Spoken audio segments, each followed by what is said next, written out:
2008இல் ஒரு வங்கிக் கொள்ளை நடந்தது. இன்று வரை காவல்துறை அதை நம்ப முடியவில்லை. பெர்லின் நகரில் உள்ள கோமர்ஷியல் வங்கி. 150 மில்லியன் யூரோக்கள் இருந்தன. 4 நண்பர்கள் ஒரு வருடம் திட்டமிட்டனர்.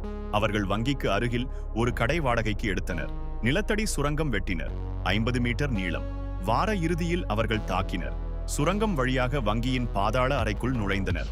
அலாரம் சிஸ்டத்தை முழுமையாக தவிர்த்தனர். 24 மணி நேரத்தில் ஒரு 106 பாதுகாப்பு பெட்டிகளை உடைத்தனர். 18 மில்லியன் யூரோக்கள் காணாமல் போயின.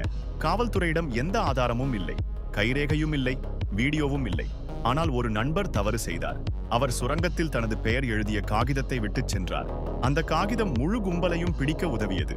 சரியான திட்டம், ஒரு சிறிய தவறால் தோல்வி.